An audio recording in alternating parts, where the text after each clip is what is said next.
Let's talk some rookie wide receivers and what their value may be as we head towards the 2025 NFL draft, but also the 2025 season, because there's a lot of different formats with drafting available at this current moment in time, which means you can add these players to your roster before you know their landing spot. Something we talk a lot about each and every year is the value of the rookies prior to the draft often leads to great opportunities to be able to add names like the ones we'll discuss today to your roster at a slightly discounted price. I'm joined by Kevin Szafraniec. We're going to talk through some of his recent articles up on rotoviz.com over the next couple of weeks. I'm going to have Kevin on to look through some of the articles, share some of his thoughts as we get ready for the off season. I did mention on a short show that I reposted earlier this week, myself and Sean very much under the weather over the last week or so. Thankfully, I now have power back.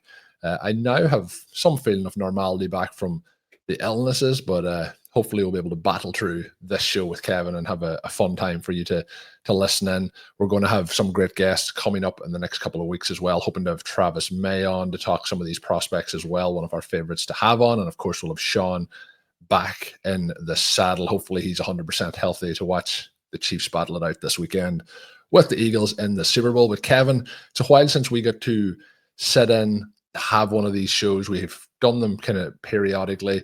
Looking forward to diving in and getting some of your thoughts on the rookies. How are you feeling as we are Super Bowl weekend, my birthday weekend actually as well. So another year onto that calendar. But how are you feeling as we get ready here for Super Bowl Sunday? I'm feeling good. Knee deep in rookie content right now, which is awesome. I mean, I love it. I love the rookie stuff. I'm part of the rookie guide for the first time this year. Kind of got a peek behind the curtain as far as Sean's blurbs on all the prospects. So I was talking with Blair yesterday when we did a underdog draft, and I mean, it changed my perspective on a lot of the players. So I'm super excited about that. It should be available for pre-order pretty soon as well too. So just keep an eye out for that. Super excited too. I love when you guys have Travis on. So I'm really when you said that, very excited to listen to those shows because Travis's input's always awesome. And and I'm just happy for you because I know you've had a rough couple of weeks and you got a birthday coming up, you got holiday coming up. So I'm glad that you're coming out of it and get to enjoy I guess the best time of the year maybe because it's Super Bowl, family time, birthdays, another year older, still look great. So ready to get into it. This is the first time, I mentioned this a couple of weeks ago, the Super Bowl has fallen on my birthday itself because obviously it's moved forward by a week from previous times. So it changes up the kind of calendar of when it lands. It used to always be the week before. Now it's kind of just after, but this time it's right bang on. And you mentioned going on holidays next week with the family. So thankfully the illness that has wiped through the house was last week and this week rather than next week, because that would have been an even bigger disaster. But yeah, the rookie time of the year is always fun to dive in. And you mentioned the rookie guide, not available to pre-order just yet, but it will be.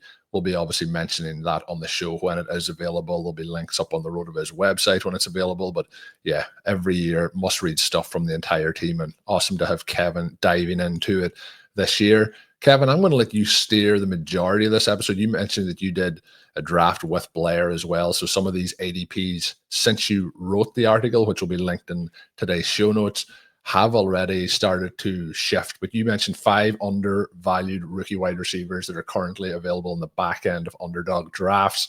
We've seen the impact of some of the rookies this season. You can go back and look at the data to see where they were going in the drafts, when we were at this point last year. But obviously they moved up, but even the performances at those other ADPs was highly, highly impressive. So where do you want to start? Which player do you want to kick us off with here today? We'll start with my favorite guy out of all of the players. I said in a vacuum, he was it's Jalen Royals from Utah State, small school wide receiver. But just looking at his metrics, across his senior season, he had a kind of a rough season too because he only played in 7 games, got a foot injury, but in the 7 games that he did play, he had a 39% receiving dominator rating. And he was already back on the field for the Senior Bowl, so there's not any real worries about lingering effects of his foot injury. They should be able to participate in the combine, but I mean he's a big guy, around 6 foot. He's over 200 pounds. So it's thick. He was one of the winners of the Senior Bowl all week, and he was one of those players that just watching him when I started doing rookie research, watching him, I just kind of like fell in love. I guess like my best comp for him is probably like a DJ Moore type athlete. He's got that thick build and he's athletic. And I mean, the biggest maybe question marks are basically like level of competition. And he went to like a military academy in Georgia right out of high school before he went to Utah State. So he's a little older, even though he has 2 seasons of production. Like that's like really his biggest question marks are really level of competition and longevity. But man, I don't know if you've ever had those players that you just start watching, you just kind of like fall in love with off the rip, but that's really where I was with Royals. And really, so I wrote this article right after Blair and I did the first RotoViz Best Ball show of the year, which was last week, which was at the end of January, and we just did another one yesterday, which was the 5th of February. And pretty much all of these guys, minus like Travis Hunter, who isn't even technically like a day 2 guy, he's really the only one that has climbed. Everybody else has fallen at least like a round or two. So even some of the guys that I wasn't super excited about, like become a little more interesting, like at a round or 2 discount. So, but Royals, I think he was 164 when I wrote this article. He was down to like the mid to low like 170s at this point. Yeah, and at this point of the year, that if you're getting another round of ADP value, it is an interesting time to look at it. When you are drafting it this time of the year, you want to be conscious also, like there is a chance that like you even projected in the article for round 3 capital in terms of where he goes in the NFL draft. We don't know the landing spot, don't know the capital, don't know the testing times and so on. So things can change a lot, but they can also change in the upward trajectory. But having 100% of a certain player at this point is very volatile. But having shares throughout a range of rookies is something that I think is very valuable at this particular point of the season. And a lot of these names in the article, when you mentioned it was posted 31st of January, kind of the 150 through 190 range, quite a few of these names popping up in it. And then the draft capital and so on will change based on what we see in some of the tested metrics. Is there any of these guys that you think are, a player that goes and just crushes the testing and, these ADPs become basically null and void at that particular point in time? I mean, the one guy that I'm like red flagging is Isaiah Bond from Texas. He reminds me so much of like Henry Ruggs from a few years back, where he was just like his production wasn't that great, and his production is actually worse than Ruggs's was. Because he was at Alabama at the beginning of his career and transferred to Texas, but he was just totally outshined by Matthew Golden this year at Texas. So he's really just one of those traits guy. He had the athlete designation when he came into college. So he's one of my red flag guys where I really do not. I think that he's going to probably wow at the combine, but I mean, I'm definitely taking that with a grain of salt. His ADP is dipped to like the 140s right now, so I have been sprinkling him in just because I want to get a little bit of exposure to the humility-based drafting, but he's somebody that I'm not super stoked on no matter like what he puts up at the combine. But Tez Johnson from Oregon, another small guy, he was drawing a ton of comps to Tank Dell, like Tank Dell's Senior Bowl week. So he is someone that is very interesting as like a 165-pound receiver. He did really well, obviously, at the Senior Bowl in one-on-ones because he's just so twitchy and so quick. There's probably a few more question marks at about like his fit in the NFL, like a lot of those small guys like Tutu Atwell and obviously Tank Dell. Like it's not a surefire that he's just going to come into the league and have a role, but I mean he's fun to watch, that's for sure. And his production the last 2 years at Oregon has been pretty awesome. He never actually had a 30% dominator rating throughout his whole entire college career. He's a 5-year guy, 3 years at Troy, 2 at Oregon. But from 2021 through 2024, he was up in like the 25% and above mark. So he was close to like what we consider like the breakout threshold, but just never really got there. But I mean, he's going to be a fun player to watch. And if he does become one of like a Tank Dell sort of talent, I mean, getting him in like the 18th, 19th rounds of these early contests is a huge steal. Yeah, and even the thing with some of the smaller profile guys like that is if you do get an ideal landing spot and you do get draft capital to go along with it. Obviously, they're very beneficial, but you really need a lot of the pieces to slide in to be in their favor. Now, they can go in and be electric like a Tank Dell, but then you mentioned some of the potential other names that would pop up when you go into like the screener to check out what is going to be the potential upside for these guys. But Tez Johnson was gathering up a lot of steam over the last couple of weeks as well, with some of his performances. So I think that he is intriguing, but the size could be a little bit more challenging. When we see some of the smaller guys coming in over the more recent years, the way the rules have changed in the NFL has opened up some of the pathways for them to be successful, in terms of how the rules favor some of the offensive structures. And I'm hoping that we continue to, I'd really like to see some of these illegal formation penalties disappear in the NFL for players in motion. And I think, though, if that was something that did fade to the background, I think it definitely helps some of these smaller, faster guys when they are out on the field to get more opportunities in those sort of situations. So that is something, if the NFL are listening in, let's get that done. What other players do you want to give a spotlight to here? Oh, well, one of my favorite guys is Tai Felton from Maryland. I say a recurring theme throughout this whole entire article was like Senior Bowl standouts, but I liked them before the Senior Bowl, but it kind of just cemented them as like, okay, like what I saw on tape and kind of what I saw in the statistics kind of matches what they're putting on the field at the Senior Bowl against the top competition in college. So with Felton, it was him and Caden Prather, both wide receivers that are entering the draft from Maryland. Prather has the higher ADP right now. He's a bigger guy. They're both about 6'2", 6'3". Felton's kind of slight. He's about 186 and 6'3", I do believe. But his over the past 2 years, just his like raw stats and advanced stats have both been, pretty much surpassing what Prather's done. I think Prather was just like a higher recruited player coming out of high school, so maybe that's anchoring his draft stock a little bit. They're both actually projected to be picked around pick 100, but his ADP, Felton's ADP and like Underdog is just 2 rounds behind. You can literally have him or get him with the last pick in any Underdog draft. His ADP is about 239 right now. So, I mean, he is just fun to watch. Really did well. He was a highlight of the Senior Bowl. He catches the ball. He's twitchy. He's athletic. He gets open. He's just pretty much a very well-rounded wide receiver. And really the biggest question mark for him, I do believe, is just that he doesn't have a lot of size, which in today's NFL isn't really like as big of a red flag, kind of like you were talking about with Tez Johnson and the smaller guys.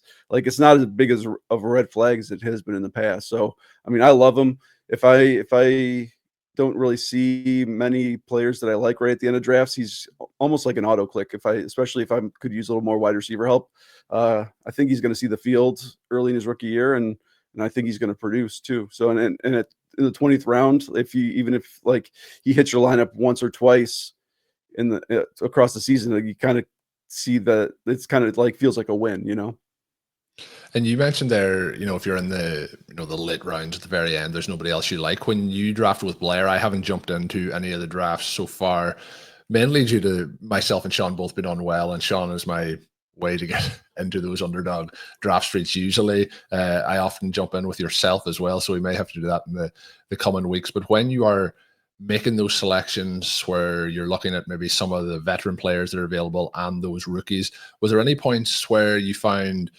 you really wanted to maybe go for a rookie when it wasn't exactly in the last round where there was some interesting veterans? Or for you, were these players clearly the most intriguing option when you're on the board at those particular spots? You mentioned that Blair kind of changed some of your feelings when you were doing the draft. Any insights on that? I mean, generally, I go with the upside. I like the rookies better. Yesterday in our draft, we took, I think, Elijah Moore in the final round because we already had 4 or 5 rookie wide receivers on our squad. So we kind of felt like maybe Blair still can't quit Elijah Moore. Is that what you're telling me? Yeah. Well, actually, I mean, just it's a little. That's a Cleveland Brown pick for me. I think I'm the one who kind of talked him into that because because I was kind of like, I think we need to get a little more veteran presence on it. And I think we took Tai Felton in our first draft too, so we were kind of leveling things out. But I mean, for the most part, I'm not going for those veterans right at the end of the drafts. I like the upside of the rookies, but just, I mean, obviously the team context is huge, and in that particular instance, drafting someone like Moore made a little bit more sense because we had so many kind of like question marks going in that, basically saying like, that's one of the problems that I think I had a little bit last year, more with running backs. But my late round drafting of like rookie or zero RB picks wasn't always ideal, and I kind of tanked some of my best ball teams last year. So kind of taking a step back and like obviously switching positions, looking at it that way is like maybe not always loading up on high upside plays that could a huge range of outcomes might not be the best way to do it. Maybe getting some veteran floor plays isn't always the worst thing, even though it's maybe a little less exciting. Yeah, there's a balance to it for sure. And you mentioned like fifth year breakouts, definitely something that does happen. We've seen some flashes from Moore from time to time. So you did mention earlier Isaiah Bond as a potential red flag, who could test off the charts. I know you have in the article a list of potential red flags as well as the players to target. The red flags obviously often come with higher ADPs. Maybe some of the reasons then become a little bit different as to why you're looking to fade them at those ADPs. But any names that are standing out to you that outside of Bond that people should be aware that maybe we shouldn't be actively jumping on at this particular point? Yeah, I mean, Travis Hunter's a hard one, obviously, because of his high draft capital. It's just the positional designation is one of the real hard reasons to go for him. And he's actually climbed. The article is based on people available in the back half of Underdog drafts, and he's actually around 10 pick now. But really, the one that's I've kind of even faded even further. In the article he was like a too close to call, but I've kind of even stepped further back as Savion Williams from TCU. People are going to fall in love with him because he is 6'5", 225, athletic, former quarterback from high school. So it took him a few years to get used to playing wide receiver in college. But he, was used in the run game. And you just watch his highlights and it's hard not to fall in love with him. But it's kind of in the article, I said like he might be more Laviska Shenault than Deebo Samuel, but because everybody's going to want to look at him as like Deebo because he has this versatility and dynamism to his game, but he never reached a 20% dominator rating, or he clipped at 20% in his final season. It took him 5 years to get to 20% dominator rating, which is not awesome for a player that's currently a borderline round 2, round 3 pick. So he's a total traits play, and it really with him. I mean, his ADP is in the 170s, so it's not like he's going to cost people a super high pick. But at the same time, too, he's one of those guys that he's probably going to need a good landing spot. He's going to have to land with a creative coach to get him involved. And on top of that, too, he's either going to be like a zero or he's going to be a really exciting player. And I don't really feel like there's much in between. And I feel like, I mean, his college teammate Jack Betch was the MVP of the Senior Bowl and had a really good week, and he's available after Williams. So I'd just rather just go with Betch at this point as like a true wide receiver that is probably going to get steamed up the board quite a bit too. So he's just one of those guys that he's like an all or nothing pick, and at that price, I could see people taking a stab. I'll take a stab at him every once in a while, but he's not somebody that I think he's going to be valued more. I mean, Laviska is really the one. Laviska is somebody I fell in love with, traits, and you fell in love with the potential, and he just kind of never really put it all together. And Williams could like very much be another Laviska, unfortunately. Yeah. Laviska is somebody who I was a huge fan of, very close to the heart, and there's a lot of pain involved with those feelings of drafting him, getting him on your roster, feeling so excited, and it didn't work out. But again, we talk about landing in a situation. Some of it may be completely on the player, but when you're in Carolina and things like that, there wasn't a lot working out in the Panthers organization at that particular time, particularly when you go out and look through how some of the quarterbacks, veteran quarterbacks performed this year. Lots of them been cycled through there. So we'll see where the landing spot is for Williams.